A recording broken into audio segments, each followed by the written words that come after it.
Hello and welcome to BizTech on Ghana Web TV with me, Ernestina Sewa Asante.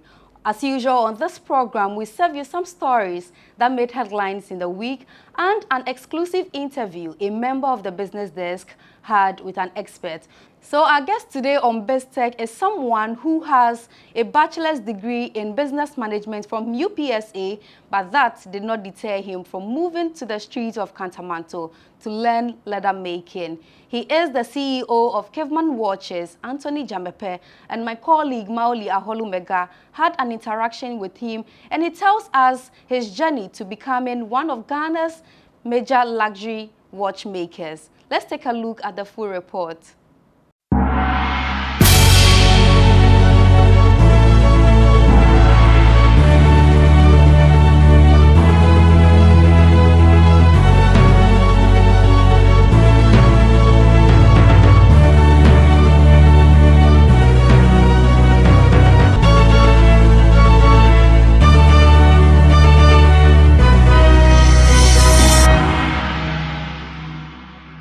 His idea first began when he decided to resell watches to make profit. As he journeyed on, he devised ways to set up a business, which has now become one of the biggest watchmaking brands in the country. Before I introduce my guest, I'll take a quick break and we'll be right back. Welcome to BizTech on Ghana Web TV. My name is Maoli Aholumega.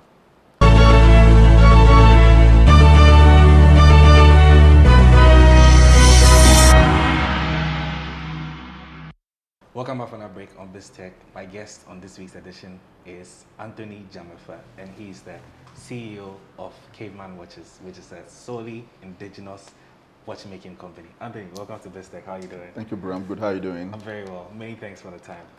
Yeah, so today we just want to find out, who is Anthony Dzamefe? Oh, just one very simple guy. Okay. Yeah, founder of Caveman Watches. We are the only company in Ghana making watches. We launched this brand in December 2018, on 12th December 2018, yes. Okay. So we are getting to our third year now. Okay. And how's it going so far? Ups and downs, as expected. All right. But we just want to go just briefly backwards. What went into your idea? I understand you came into this by accident. Yeah. I mean, it's weird when I tell people that I didn't grow up a watch fan, you know. Before 2015, I didn't even like watches. I never had a watch, you know, so it was quite by accident. Okay. Yeah. Just resigning from my job and looking for opportunities, and I just happened to buy a watch. Okay. And somebody showed interest and I sold a watch. Then I just got the idea that, no, maybe I could form a business out of it. Okay. So that's how the whole thing happened. Okay.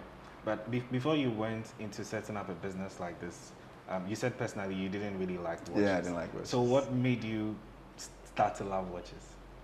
I bought a watch and I sold it. I made profits. Okay. I mean, being unemployed, I was looking for opportunities, how to survive. So it was literally just survival, you know, making some profit. Some profit here and there. So yeah, maybe if it was some other business that gave me that initial profit, it may have gotten my attention to want to make a business out of it. Okay. So it just happened that it was the wristwatch that I made my profit from, and I, being jobless, decided to make business out of it, yeah. Okay. Then the passion grew along the way.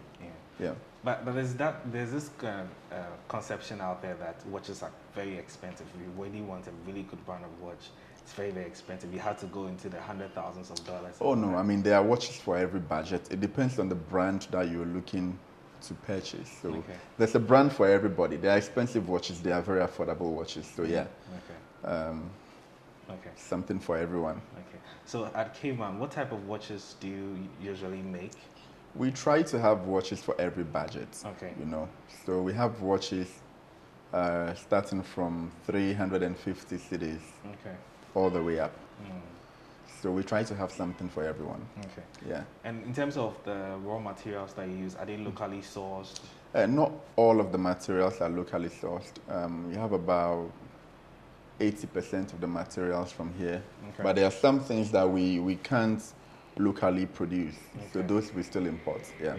But for those who don't really know much about watches, are there specific types? Because sometimes you see in the watches, you see some things moving in there. Yeah, so yeah, all that. Like, just take us briefly. What type of those kind of watches? Well, so basically, we have the battery watches or the quartz watches. We have mechanical watches. We have automatic watches, kinetic watches. Okay. People should know why they are buying the watch, the functionality of it.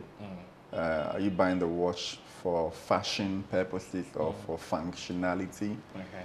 So, yeah, I would always advise people to know the purpose for buying the watch. Okay. There are different types of watch buyers. You know, somebody is a collector. He buys the watches to store them over time, so he can what do you call it? Auction them. Auction them. Okay. Yeah.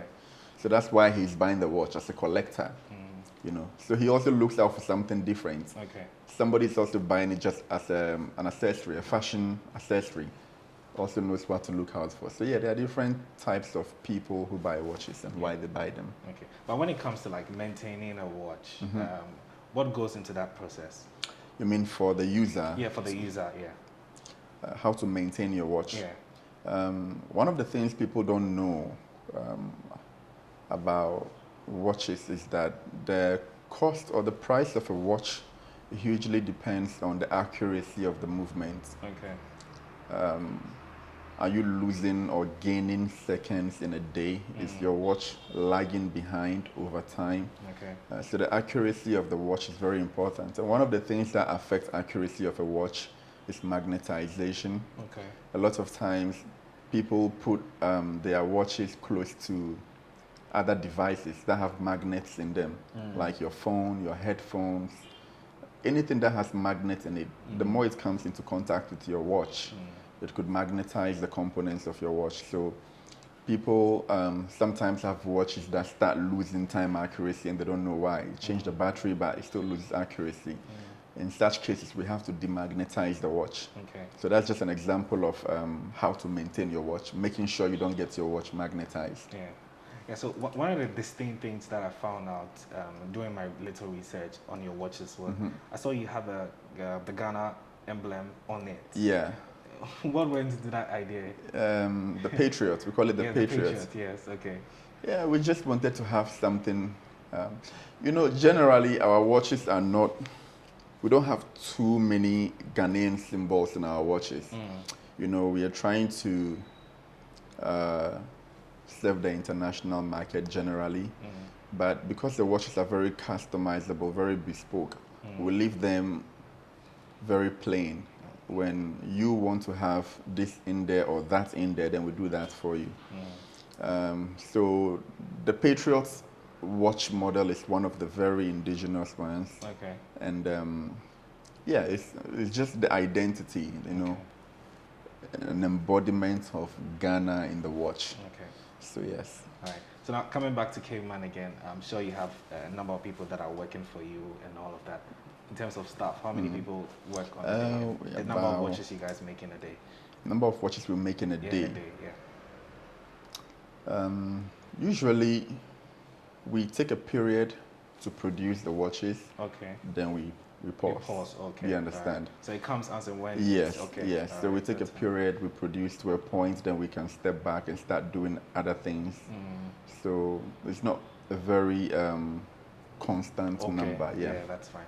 Yeah. Also, in terms of the clients, what kind of clientele do you guys have coming here at Caveman? So like I said, I mean, watches starting from 350 cities going up. So okay. I think our clientele are the working class people. Okay. Yeah. Okay. Yeah. So Anthony, how many in terms of staff here at Caveman? What's your staff strength? We are about 13.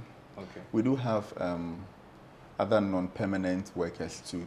Okay. Yeah. So we are an average 13, but contract workers do come in and go. Yeah. But just briefly, when you go back to when you started and now, what was the staff strength like? I'm sure you definitely had some challenges. Oh, you always have to start from one, start from two. Okay. So started alone, built up gradually from 1, 2, 3, and then we are still growing. Okay. So. All right. Okay. All right, I've been speaking with Anthony Dzamefe, and he's my guest on this week's edition of BizTech. He's the CEO of Caveman Watches, which is a solely indigenous watchmaking company. I'll take a quick break, and we'll be right back.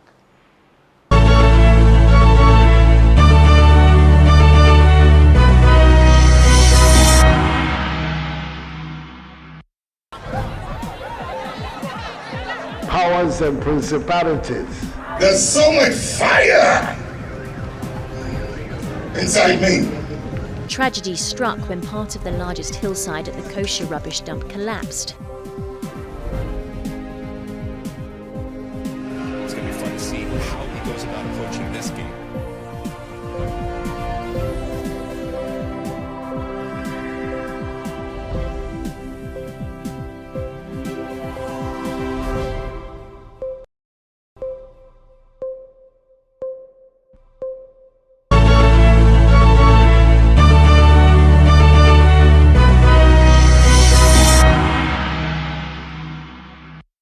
Welcome back from that break. Anthony Dzamefe is my guest on this week's edition of BizTech, and we've been talking about watches.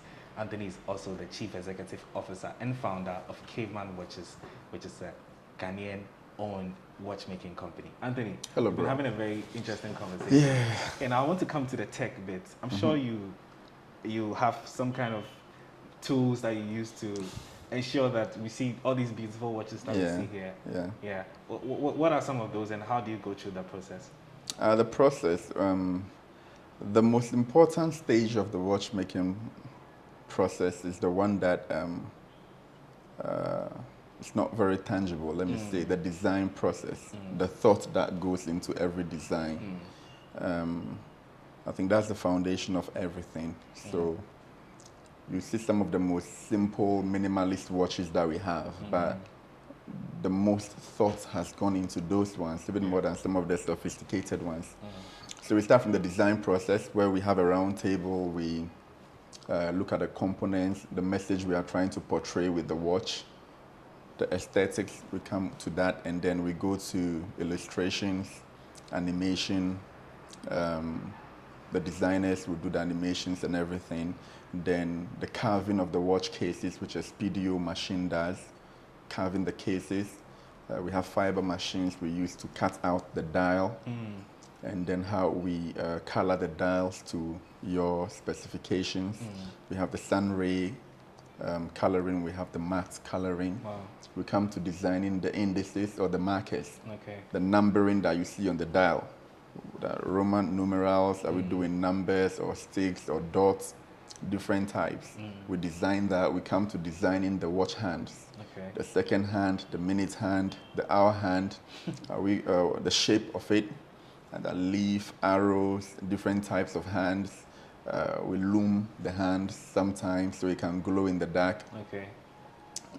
Designing the date window on the dial. A lot goes into that. We have the machines cutting the components. Then when we are done with the components, it comes back to my table for assembly. After assembly, it goes to testing. We have to do the water resistance test. We have to do the watch band durability test. We do drop test on it. Lots of things go into it. So yes, it's a little all over the place. Yeah, that's very quite elaborate. I mean, we just see the watch like this. Yeah, the mind is a bit and then the leather strap department too. Making the leather straps. Yeah. Wow, very, very, very elaborate. It looks very simple when you have it on your arms there. But what's the future for Caveman like? We want to have a very strong hold in the international market.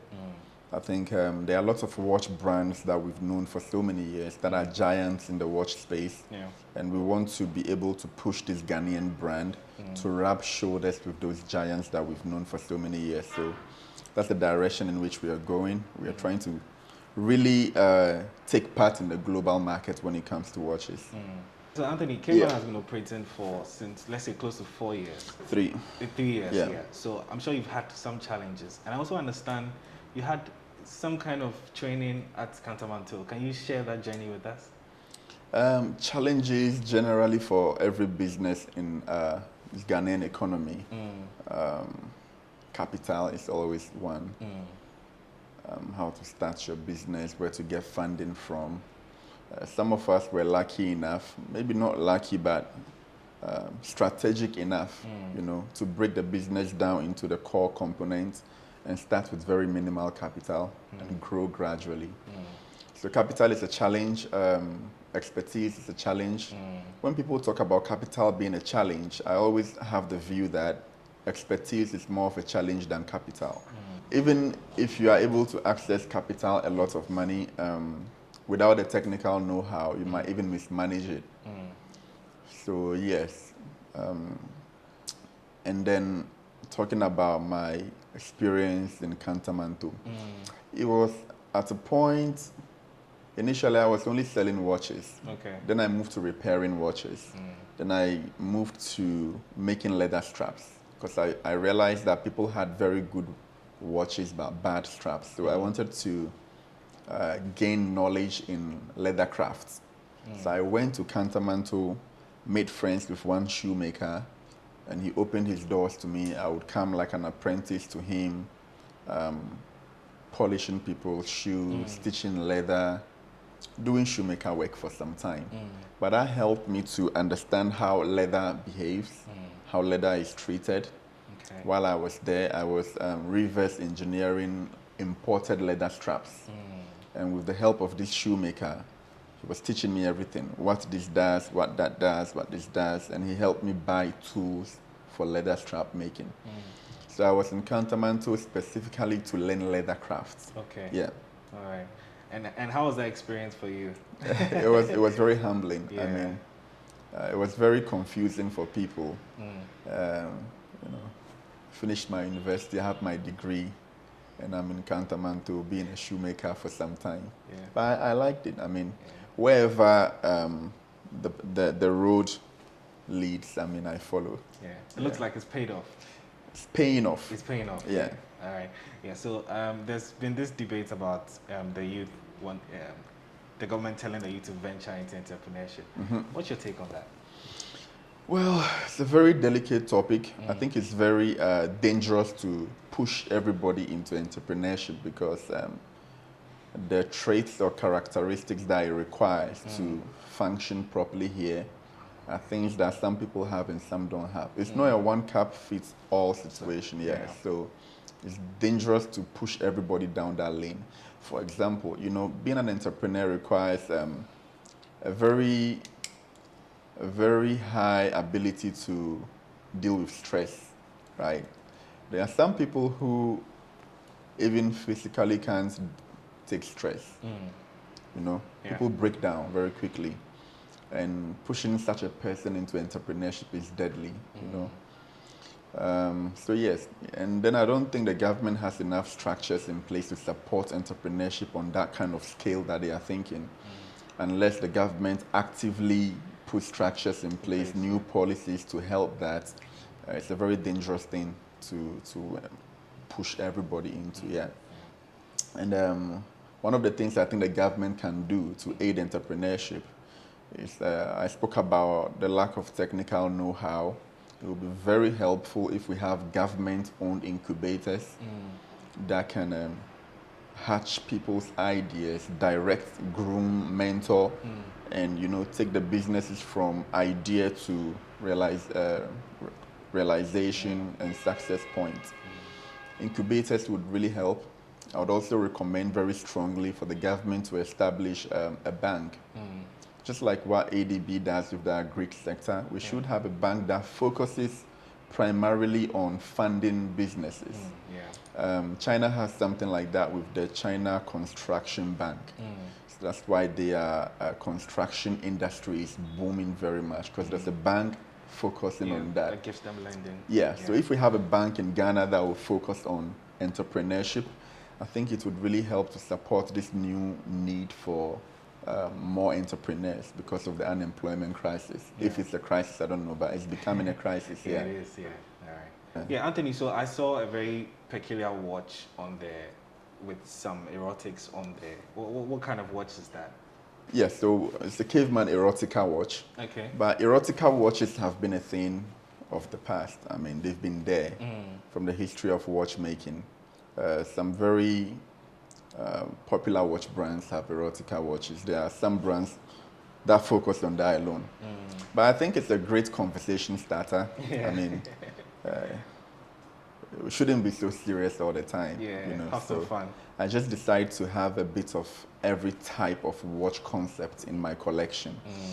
We had minimalist watches, we have the skeleton style watches that are showing the components. Just trying to have something for everybody, and the erotica watches are just great conversation starters. Okay. Yeah. You mentioned something about collection. Just briefly, you personally, how many watches do you have? About 1 or 2. Really? Yeah. How is that possible? I have about 1 or 2 watches. Why? Why do you have one? You make a lot of watches. How come you have just 2? Well, and a lot of times I run into people who are trying to take my watches off my hands. So I don't have a lot of watches. Okay. Maximum 2 watches at a time. Yeah. Okay. All right. Anthony, definitely you're an entrepreneur, which your journey is quite very interesting to find out. What's your final message out there for persons who are looking up to you and want to be like you someday? I think people should be the best versions of themselves, not to be like anybody.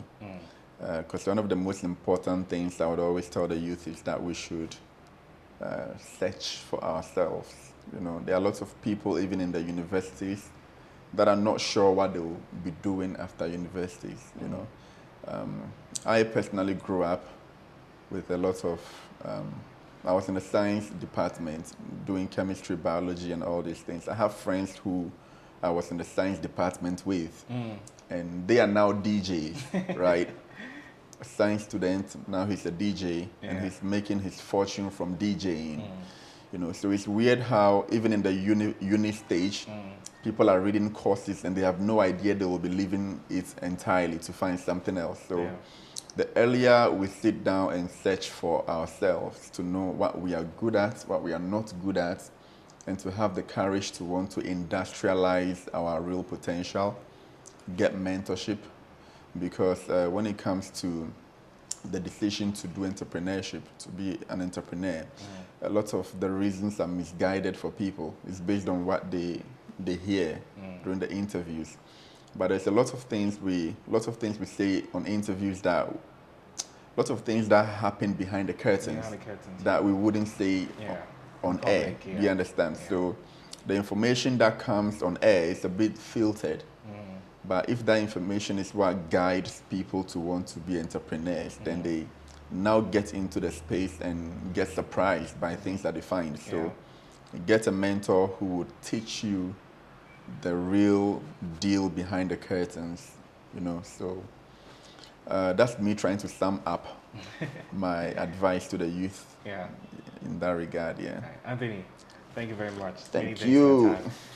I've been speaking with Anthony Dzamefe, and he's the Chief Executive Officer and founder of Caveman Watches, which is an indigenous watchmaking company. And he's been sharing with me his journey from 2018 up until this period. He has been my guest on this week's edition of BizTech on Ghana Web TV. My name is Maoli Aholmega.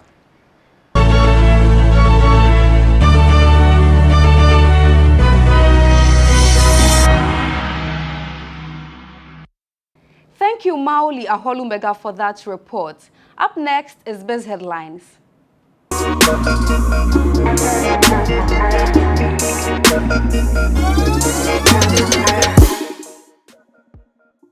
To our very first story, the first phase of the Keta port is estimated to cost $650 million for construction, Transport Minister Kweku Ofori-Esiama has revealed. According to him, feasibility and preparatory works, which will see the commencement of the project, have since been completed. Addressing participants during a stakeholder engagement, Kweku Ofori-Esiama said the completion of the Keta port project, which is of great significance to the Akufo-Addo administration, will heighten economic activities in the area. As part of the development agenda for Ghana, under the able leadership of His Excellency the President, a new commercial port is being developed at Keta in the Volta region to accelerate development of the region. Keta is one of the Ghana's 16 administrative regions with Ho as its capital. Based on the population, the Volta is the 7th biggest region in Ghana. Ladies and gentlemen, since government declared its intention to develop this project, a number of behind-the-scenes activities have been undertaken. The current status of the project includes the following. 1, the Excellency having declared the site as a port zone. The feasibility studies for the project has been completed. A physical office structure has been constructed, fully equipped and finished. The feasibility studies propose that the port facility shall be developed in phases corresponding with the forecasted traffic growth and potential business development. The phase 1, which is the Port Nicholas, is estimated around $650 million, consisting of the main facilities, the key drivers of the commercial port development. On budget reading, Finance Minister Ken Ofori-Atta is expected to deliver the 2022 budget before Parliament on November 17th. This is according to the Second Deputy Speaker of Parliament, Andrew Esiama Amwako. Prior to its latest advertised date for the budget presentation, Majority Leader Osei Mensah Bonsu and Deputy Majority Leader Alexander Afenyo-Markin have respectively given separate dates for November 15th and November 17th. But the Finance Ministry had earlier set November 15th as the date for Finance Minister to deliver the budget statements before Parliament.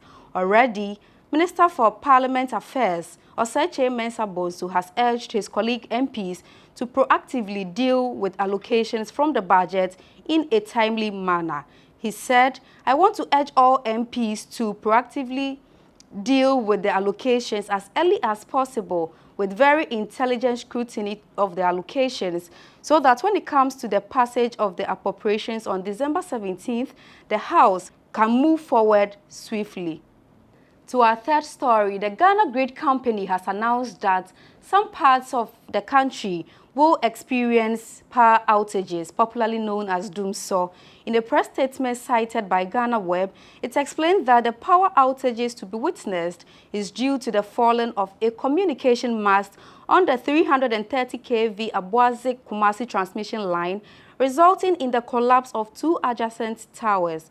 It's further that Gridco is working to replace the fallen towers as soon as possible to resolve the power crisis issue. Ghana's inflation rate for October 2021 has hit 11.0%, the Ghana Statistical Service has revealed. This makes it the highest inflation rate recorded in Ghana since May 2020. It is also a sharp increase from an earlier 10.6% recorded in September 2021. The increase in the inflation rate was due to hikes in prices of water, housing, electricity, gas and transport. However, at the regional level, the overall year-on-year inflation ranged from 1.9% in the eastern region to 19.2% in the Upper West region. Upper West region recorded the highest month-on-month inflation in 3 regions, Greater Accra, Upper West and Eastern, recorded negative on month-to-month inflation rates. Director General of SNIT, Dr. John Ofori-Tinkran, has noted that effective January next year, the pension scheme will not receive contribution reports without Ghana card numbers. He stressed that reports without the NIA numbers will be rejected, adding that failure to submit required details on the contribution report on time will also attract penalties. Speaking at an employers' breakfast meeting in Accra, Dr. Ofori-Tinkran noted that employers and individuals were given a grace period from July to December to get abreast with this new directive, which will start from January 2022. To our very last story, the Bank of Ghana's Monetary Policy Committee will from Tuesday, November 16th to Friday, November 19th, begin its scheduled meetings to review economic development of the country. The 103rd meeting of the committee is expected to entail the initiation of proposals for the formulation of the policies of the central bank, provision of statistical data and economic advice. Governor of the Bank of Ghana, Dr. Ernest Addison, who is also the chairperson of the Monetary Policy Committee, will make decisions that will influence the cost of credit in the country for the remaining months of 2021. Among such decisions will be a review or maintenance of the monetary policy rate, which was at the central bank's 102nd meeting kept unchanged at 13.5%, citing an increase in public debt stock and inflation risk. A circular issued by the Bank of Ghana on November 9, 2021, said the MPC, following its 4-day meeting, will announce its decision taken on November 22 at a press conference.